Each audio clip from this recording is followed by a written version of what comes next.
Hi, everyone, and welcome back to Damn Parenting, your English-speaking parenting podcast from Amsterdam. And as always, we're your hosts, Maren and Eva. And we have today with us Maria. Hi, good to hear you. Hello, hello. And Maria has her own, so I hope I'm saying this right.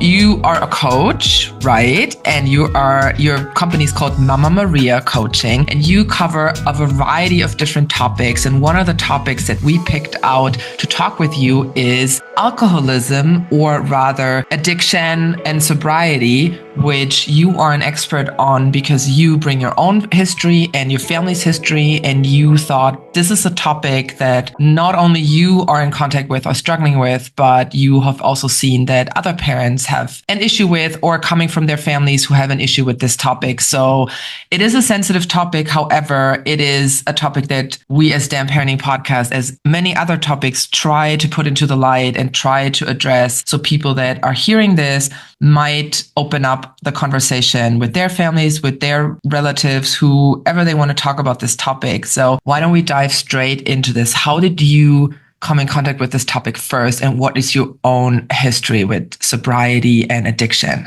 So I'm Maria, Mama Maria, and I come from a very, very loving but very dysfunctional family, and addiction to alcohol and other substances has been running deep and wide in my family of origin. So already, of course, we don't know, how back in time it goes, but definitely my grandfather was an alcoholic and very aggressive, and he was also loving, but he had like this other side, Jekyll and Mr. Hyde kind of personality. And he went on to have 6 kids, 5 of which had alcoholism, or half, because many of them died, of course. And one of them was one of my parents. So, alcoholism has been bread and butter of my growing up, to be honest. Unfortunately, we didn't really know anything about it. That's why I'm here, and that's why I'm talking about this. We just thought that parent was crazy. For many, many years, we just, suffered from this parent not being available, all kinds of things that happened, aggression, also a lot of discussions between the parents. Obviously, I'll talk later about the 4 Ds of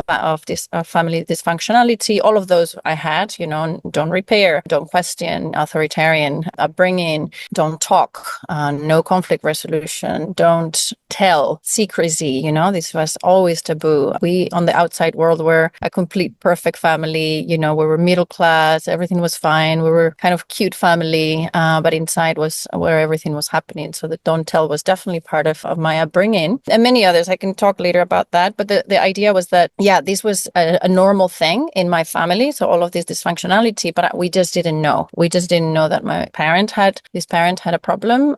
So this parent only received help at the age of 60. The other parent didn't really know how to help us, didn't know how to talk about this. Like, there was no support because we just didn't know. So that's one of the main reasons why I'm here today. The other reason, of course, is because, I told myself I'll never be like this parent. Like, I will be the opposite. When I had my first daughter, I started kind of relaxing. I thought, I never really had a problem with alcohol. I've been a good girl all my life. My life is successful. I earn loads of money. I have a beautiful house. I have, like on the outside again, everything was perfect. And so I started relaxing, and I started realizing that I was drinking more and more. And nobody really noticed that I started having a problem because, again, on the outside world, I was still, having that appearance. But thankfully, because I knew that this disease is progressive, I knew that it would get worse and not better for any given time. And as soon as I just saw the ears of the wolf, as we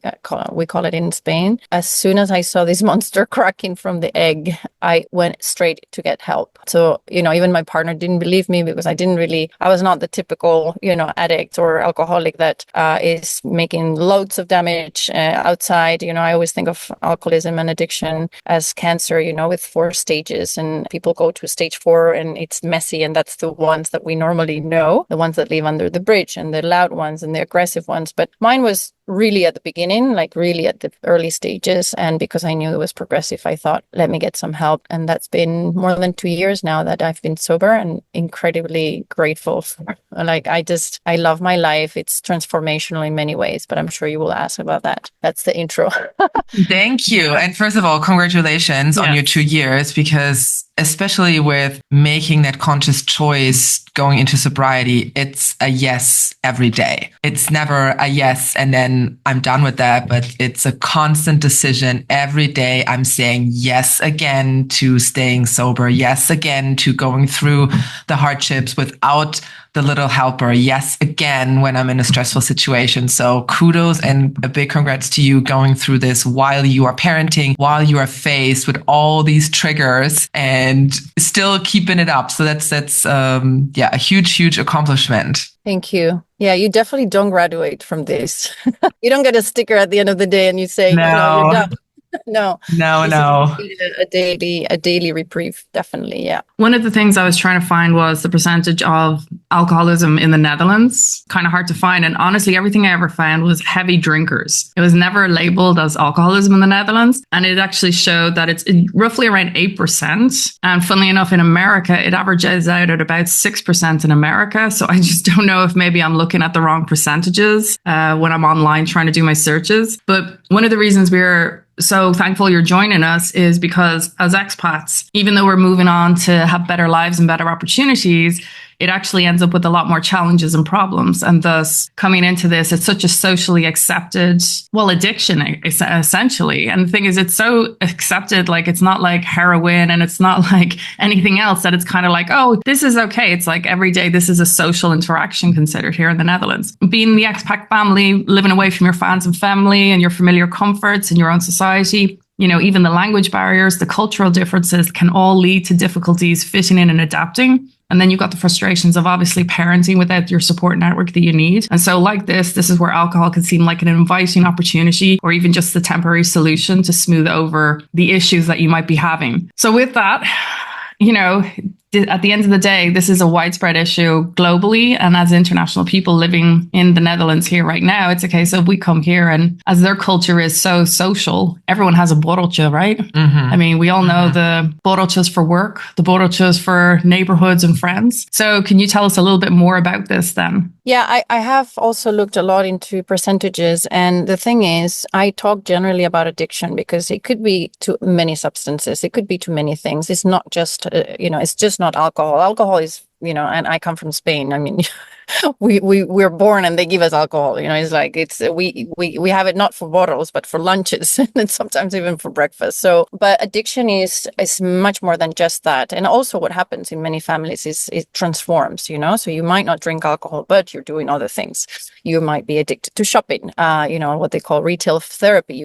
Many people are addicted to work. I was a workaholic before I became an alcoholic, and of course, because all of those things are socially accepted, they just go underground and under the radar. But yeah, I just wanted to also say that alcohol is a type 1 carcinogenic considered by the WHO. So this is together with asbestos, arsenic, etc. So this is, we're talking about tobacco. Everybody knows tobacco is bad, but then we still publicize alcohol like if it's not a type 1 carcinogenic, which it is, which I also didn't know. And it causes directly 7 types of cancer and many, like more than 200 health conditions. So, but in the family unit, it also creates, what happens with alcohol is creates huge erosion of trust, huge unmanageability of your emotions, because yes, it might help at the beginning. Alcohol is always the solution until it becomes a problem, So it helps. Of course, it helps to take the edge off. If you're, again, as you said, I know this. I'm an expat myself, Everything started when I became an expat and a mother,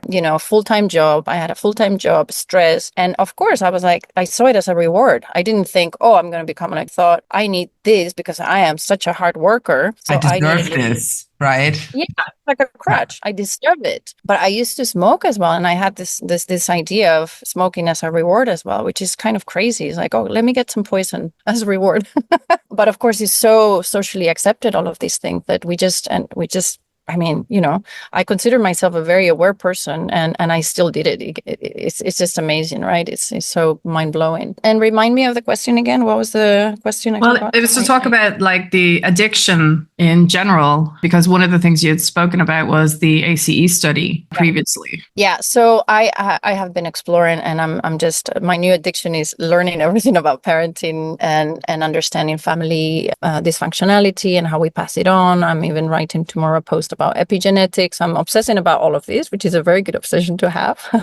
And one of the studies that I came through is the ACE studies. It's a landmark study done gazillion million years ago. It's actually quite old, but it's been renewed. And it talks about the adverse childhood experiences. So what happens to us as a child will impact the rest of our lives. And the study goes into following a cohort of, it's the largest study that it was done, thousands of people, to follow them and to see what happens to them as a child. So whether they had family dysfunctionality or neglect or abuse, and this has been expanded to other issues such as racial trauma and so on. What happened to those people afterwards? And there is a huge correlation into, how many ACEs we have. You can even test yourself. I have a test in my Instagram if you wanna, if you're curious. Between me and my partner, we have like 8 ACEs together, which is like we should probably be dead according to the statistics. And what happens is this: you have a high correlation with chronic health issues, with mental health issues, with substance abuse, and even early death, many of them related, of course, with suicide. So this is a huge study, the impact in our physical health, in our mental health of how we were treated as children. It's massive. So I'm studying all of that. Many of this, of course, this study also looked into family substance abuse. So not just alcohol, but other substances. So if you're interested, it's out there. And it's just very interesting for me to see how this is repeated. And of course, we pass it on too, right? So we repeat what is familiar. That's where the familiar word comes from. And because many of these abuses, neglect, and many of these issues happen in our pre-verbal times when we are babies already, it is kind of stored in our unconscious. And this is why, even as an aware person, you can still repeat the cycles. Yeah, I think something you said there about the trauma elements of things. At the end of the day, I mean, that's the book, The Body Keeps Score, things like that. I mean, I think this has really been shone a light on in the last few years. It's very interesting. I'm actually going to be checking on your Instagram now to go through it myself. As Maren said at the start of this, we were talking about there's some conversations people kind of find awkward to have. As we'll say at the start of the podcast, it's a case of this might not be for everyone. This is, at the end of the day, a conversation that we just feel still needs to be had. So we don't expect high listenership maybe to this, but at the same time, it's for those who it's available. And that's always the case for us, is we want to have these conversations to make things available so that people can hear, especially in our community, who they can reach out to and find more about. And especially also now that we're going into the holiday season where alcohol is everywhere, and every gathering you get like a hot mulled wine, you get a glass of champagne, eggnog, you get little even chocolates filled with alcohol, like, which I think is such a weird concept when you have kids around. So, but that's a whole other topic. But yeah, I mean, we are in a season where it is triggering for a lot of people, and it is a good point to check in with yourself about your own consumption, but also with the reactions in your circle. It's like, what are the reaction towards alcohol, and what are the reaction towards I'm not drinking, or a no, or whatever it is, or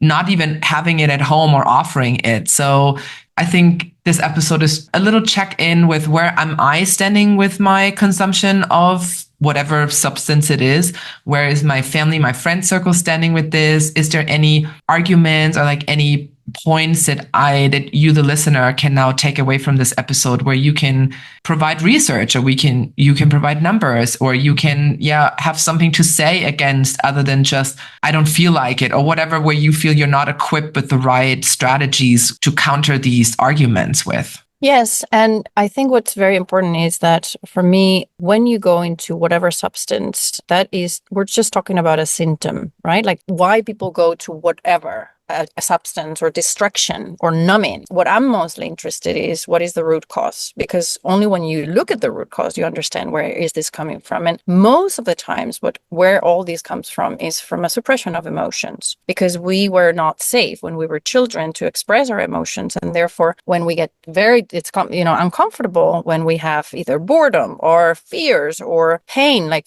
emotional pain, or when we're stressed, all of these things will come in for sure. 100% is part of life, especially part of life as an expat and with children. And what happens to you? What what are you doing in that moment of discomfort? Because that's where it starts. If you're just drinking socially, having fun, like most people do, there's no necessary, of course, it's not it's a substance that still does something to your body. But I'm more interested in what happens when you're not well. What happens when you are alone, lonely, when maybe you just had a child and you're like, what am I doing in this country? I don't know anybody. I don't speak the language. It rains all the time, and maybe it's a good idea, to drink this or to do this or to, and I talk a lot about family dysfunctionality because it's much larger than just alcoholism. Alcoholism is just the tip of the iceberg. I really love to talk more about, because we all carry something. We all, I don't know how old you guys are, but, most of us that are listening to this are around our 30s, 40s, most likely. And all of us grew up in some sort of dysfunctionality. I can almost guarantee, because parents just didn't know. They didn't know, nobody, we are learning about this as a society. We are learning about the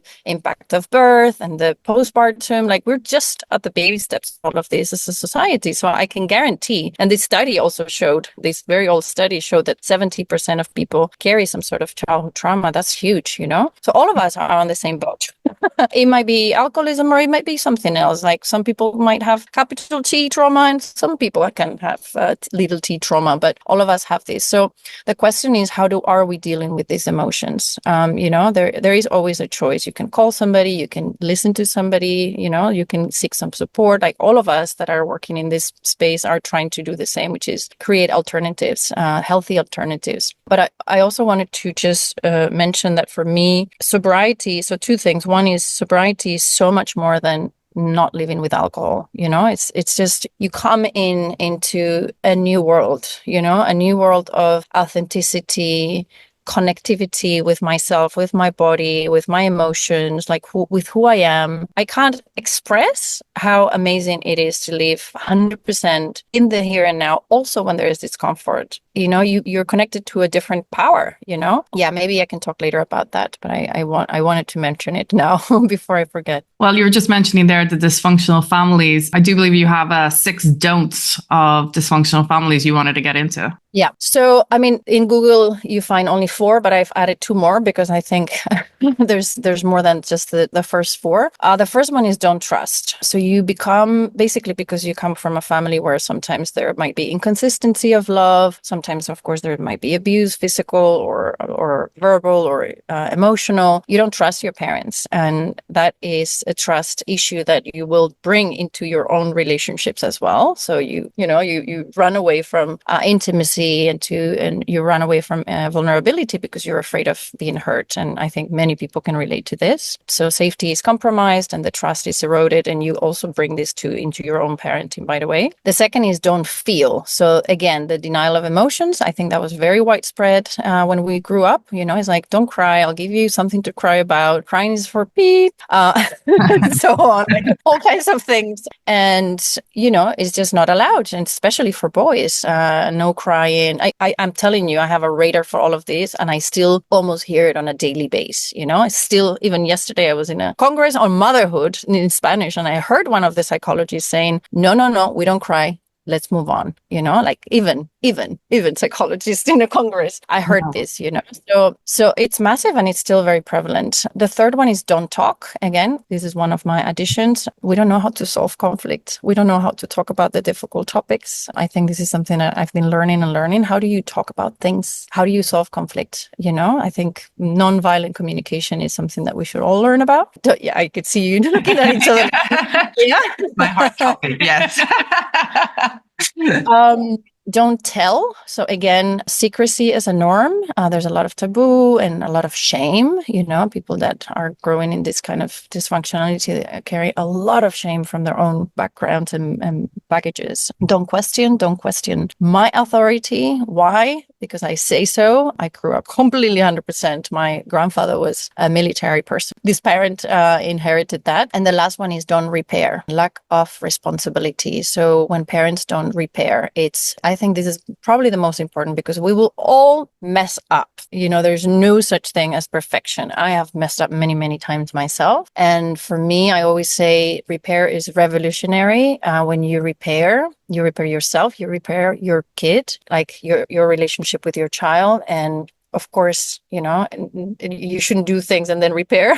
That's not the purpose. But when we take on our own responsibility, I see a lot of parents that are just blind. They don't see their blind spots. They don't see the responsibility. And you can't change something you're not aware of. So yeah, those are the 6 don'ts of dysfunctional families. I think everyone is nodding with recognition to at least 2, I would say. Yes, confirming, but also seeing the confirmation that I am doing this different. And that's also good to see, like knowing that, yes, I've experienced this. Yes, yes, yes, yes, yes. And now, like you said, I don't want to be like this. So making myself aware of what I don't want to be like and really making an emphasis on how can I change this? And I mean, it all comes down to allowing the feelings, because if I allow the feelings, I can talk about it. I can tell about it. I can repair. Like it all comes down. If we don't address the feelings, then all the other don'ts fall into the logic of this, and vice versa. If we do address them, then we open up the door to the do's.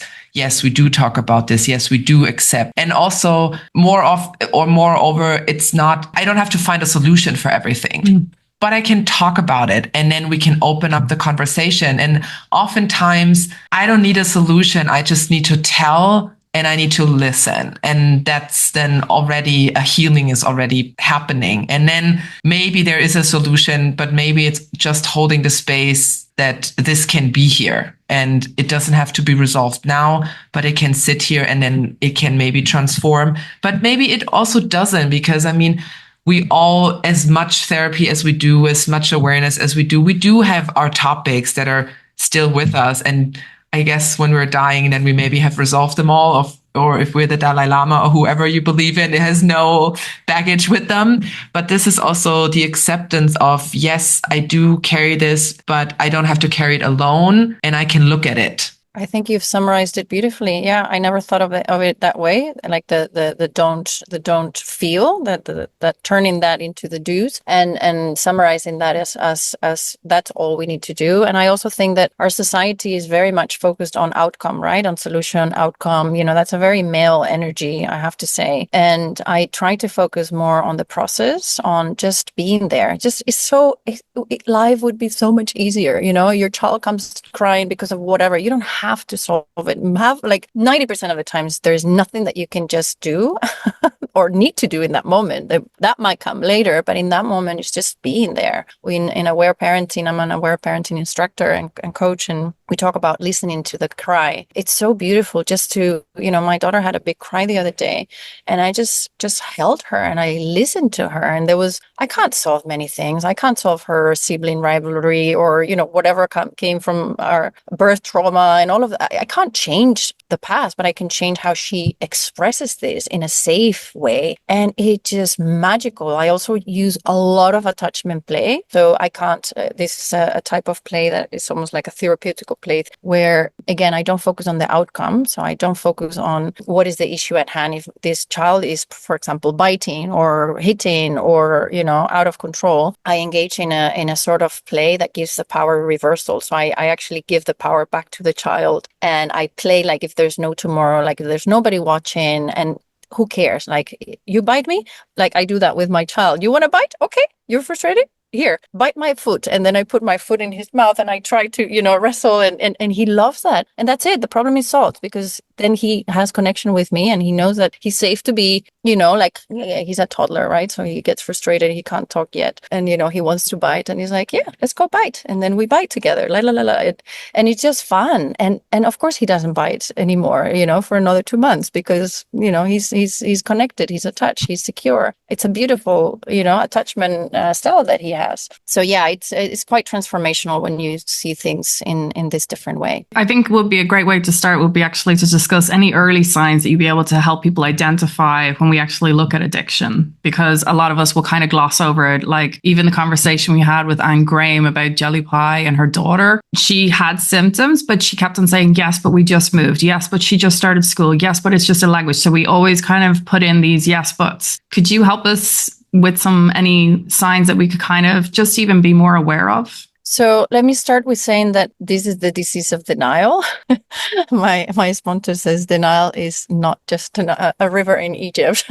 But let me also say to start with that, again, this is a family disease. So if you grew up in a family with addiction problems, even if it's your grandparents, they say that if you grew up with an alcoholic, you either become one or you marry one or both. So this is like, I honestly don't think I know anybody that is not on that boat. And I'm always observing. So that is already an early sign for you to be watching, and watching your own denial. So again, there will come a lot of excuses. Again, I think this is something very typical. I am stressed. I am, it's very difficult life as a parent. I'm alone here, whatever. If you see yourself giving excuses, that's a red flag. If you see yourself lying about things, or obviously drinking on your own, or manipulating situations so that, you can drink more or do whatever you're doing more, that's another red flag. When you are neglecting your own responsibilities, you're late for work or not picking up your children, whatever kind of responsibility you have, that's definitely another red flag. Mood swings and irritability, it's another one. So if you start feeling like, I'm just up and down and I'm just, very grumpy, it's a very easy sign to see if you have a partner that is grumpy or you're grumpy yourself all the time and it fluctuates a lot, lots of ups and downs. That's another one. And again, rationalizing and justifying and rationalizing it. It's a very typical one. So yeah, those are early signs. Talk about more the lying and the secrecy. And the very important one is, which is, I didn't drink that much in my latest days because this was during pandemic when I was drinking more, and then I got pregnant, so of course I quit drinking. So I didn't really have this thing of drinking all the time like a lot of people do, but it was in crescendo. However, I was thinking about it very often, so it becomes an obsession. They say you come for your drinking and you stay for your thinking. So you are constantly thinking, when am I going to plan my next drink, or when am I going to plan my next drug, or whatever it is, you're thinking about it, you're planning it, you're consumed by this idea, and it will get bigger and bigger and bigger, and it's always progressive. So that's an important red flag as well to have. How are you thinking about it? If you're coming home and it's 4 p.m. and you're like, oh my God, I can't drink until 6 p.m. But the first thing that you do when you get home is pour yourself a drink. That's another red flag, because it's like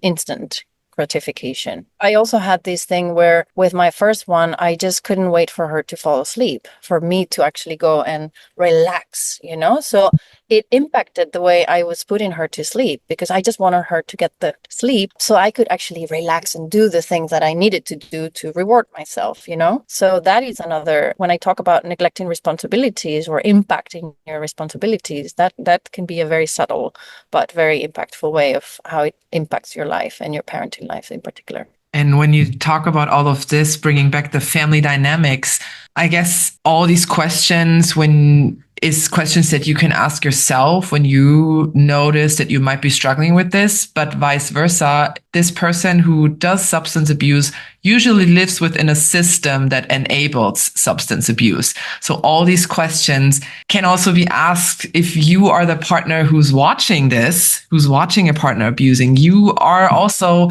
in the responsibility. Am I enabling this? Am I making excuses? Or maybe coming from your own family history, all right, now the alcohol is coming in and you are kind of like the balance. You balance out the emotions. You make the excuses. You know that now the alcohol is in play. You need to adapt your reactions. You need to shield. So you automatically go into this, I am enabling this because this other person, maybe you even think they deserve this too, that they've worked so hard or they've had this day or whatever, or you also start making up all these excuses why it's justified and why you need to be stepping up and why you need to support this now. So this is not just these questions from the person using, but also from the environment and the system around enabling the abuse. So this is like two sides of the story here. And these are two things to keep in mind, not just identifying this in my own behavior with the abuse, but also how am I enabling the abuse for my partner, for my family member, for my parent, whatever it is. 100%. We call this codependency. So there's vast evidence and vast research and support as well for codependent people. And again, this is why you become codependent when you are growing up in a household where you have to cater and protect and manage the emotions and all of this. So you become a parentified child, and that also shows in your relationships in many ways. Everybody's different, but it can be on controlling your partner or not controlling or allowing, like people pleaser syndrome and so on. So this is huge, and it's also very, very common that we connect with each other, the alcoholic and the codependent. And yes, we are enabling, definitely. And this is why, for example, my partner didn't notice, of course, because, you get blind. You don't see these things. You see dysfunctionality. You see that my own mood was changing, that I was changing, that I was, it was starting to show, but you just normalize it, and it also allows you to keep doing also what you're doing. If you're drinking, if your other partner is also drinking, many times that happens, you become one and then you marry another one and then you happily together can do everything that you want to do. So, and the other thing I wanted to tell as well is it shows in how you treat your children's emotions and how you deal with the emotions of your own children. So, for example, if you're giving your child a pacifier constantly, as soon as your child is crying, or the iPad, I call it the iPacifier, the iPacifier, or food, very often people that have issues with substances give their kids a lot of food to numb emotion. So you're building a highway in the brains of your children between emotion and numbing, and emotion and, tampering with them. That's also something to be looking out for. How do you treat with the how do you deal with the emotions of your children? So not just in yourself, if your child is out of control, do you go to the kitchen for the bottle of wine? But also, what do you do with your own child? Are you also given the iPad because you can't deal with this, So yeah, it just shows in many different shapes and forms. Speaking of your partner, how is it now that you've moved into sobriety living? Like, how is it going with your partner, with your family, and also with your friends? So we had a huge crisis, of course, at the beginning of the sobriety, because you suddenly become a different person and everything changes. They tell you first year of sobriety, don't make any big decisions in your life. And that is because you change as a person, all the dynamics change. It was massive. And again, I was in very early problem drinking or addictive drinking, but still the impact was massive. And can I ask one question to that? So when you said you change completely as a person, did you have the feeling that you were coming back to your true self? Or did you feel like you were birthing a new self? Well, it's both. It's a little bit of both, because to be honest, I don't think I was ever connected to my true self. So, from very early age, I could even cry now because, last week I was in a cacao ceremony and a breath work ceremony, and I was crying my eyeballs out because I was realizing, oh my goodness, I am me now. That's amazing. Like, I could feel my body. I have a new hip. Like, I have arthritis everywhere in my body because I never listened to my body. For years, I didn't cry. I watched Titanic without crying because I thought crying is a weakness. That's for losers. Oh, okay. That's the test. Sorry, I was about to go. I don't think Titanic on. That's the test. Wow. I cry now of happiness and of joy and of gratitude, but also of sadness of having lost. I never think it's lost because, you just, things happen when they happen, but just the amazed feeling of reconnecting with my true self. Like I'm so, everything else doesn't matter. Like, my relations have profoundly transformed because I'm so, and more and more and more. So I'm sure I still have a way to go, but I'm really, truly much more connected. Of course, I have a new project, a new business. My relationship with my kids is great. My relationship with my partner has 100%, 180% turn around. We were constantly in this cycle of drama and in and out and in and out and in and out. And, it was very dysfunctional. I thought I was very functional, but no, very dysfunctional. Always in a crisis. We've been together for many, many years. And I can tell you that's another story for another movie, almost our story. But, now we are connected with ourselves. He's also sober. He doesn't drink. He doesn't do any other substances or anything like that, or smoke or nothing. Like, we're just clean. And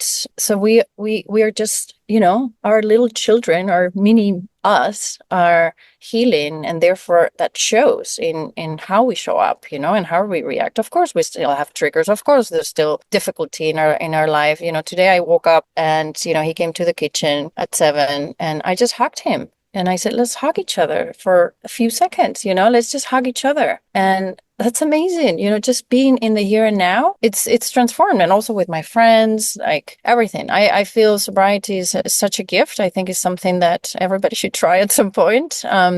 Just because you are much more raw, you're just vulnerable. I think it's crazy that I'm daring to talk with you about this, because for years I wouldn't even say anything about this. I would never tell anybody that one of my parents had an issue. It would have never occurred to me. And I'm like, well, I am talking about it from my parents' perspective, from my own perspective. Nothing can go wrong with this. Like, yeah, well, if people don't like me because of that or judge me, great. That's your issue, I want to help people. I think we need to talk more and more and more about these things, because it's incredibly healing as a society as well. Like, show your demons. These are my demons, I'm just talking to you with, it's not easy. I was super nervous thinking, oh my God, I'm coming out. But there's nothing that can go wrong with this, if people judge me or whatever, then that's their issue. And I think we can be surprised of how welcoming people might be with this information, because they're like, wow, thank you for trusting me with this information. Thank you for opening up. Thank you that you feel you are in a safe presence with me, that you can be so vulnerable, that you can share this, that you can show up with everything, because this is a safe space. I am a safe person for you. So it's very powerful, transforming, even also for friendships, not just for relationships like with your partner or your husband, your wife, whatever, or in your family, but also as a friend, how deep of a layer the friendship goes when a friend says this to you and says, I trust you so much that I want to be showing up with my true self. And I like to say, I'm dancing with my dragon. So come join the dance, and let's see what we can create together from this. And who you can meet now, let's meet again on this level, and let's meet again and see where the journey goes, basically. Absolutely. And I think our world is so starved of authenticity and vulnerability. And I believe that nothing in nature becomes itself without being vulnerable. And so you have to if you want to become yourself, And the beauty of all of this is that we are almost, I don't know anybody. As soon as I open up and I tell my story, everybody opens up as well. And that creates, as you're saying, yes, I'm safe with you, but also it's a chain effect, right? This other person understands, oh, wow.